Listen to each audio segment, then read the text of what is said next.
Definition of hybrid. Let's first define what hybrid even means. We have known the word hybrid for a while. Science fiction fans, for example, think of creatures that are a mix of human and machine.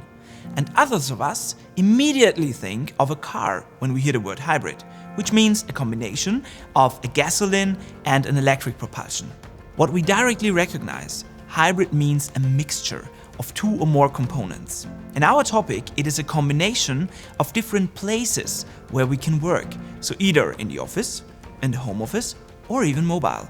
Doesn't sound particularly complicated at first, but it has major implications for many levels of work. The term became known in the hybrid context through hybrid meetings. You take part in a hybrid meeting from home, a few colleagues sit together in a room, ideally equipped with a conference system, and you can at least see who is present via room camera. The sound is either too loud or too quiet, and the first 5 to 10 minutes are lost in getting everything to work. By now, we are more practiced and the technology has improved.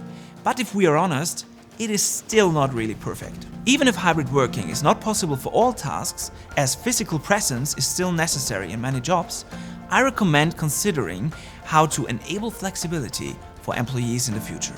So who and what does this new hybrid work style have an impact on? Let's start with the most obvious, on ourselves. In many companies, it is now possible to decide for yourself whether I do my tasks at home or in the office. This has significantly increased our flexibility. In addition to the individual, however, there is also the team. After all, we work with others who now also have the option of working hybrid. For example, if we used to be able to discuss things simply across the table, today we usually need an online call to do so. Asking a quick question or having a quick coffee together to exchange ideas often no longer happens today. And then there is also the question of who gets which home office day. If there is a free choice, it can happen that groups form or someone chooses certain days, for example, to avoid colleagues they don't like. This brings us to the next level, the leadership level. This goes far beyond just deciding who works when and from where. It requires good, transparent communication, clear goals, and a strong commitment to the company. Maintaining performance and much more, which is expected of you as a leader. The fourth level we are still missing is the company itself.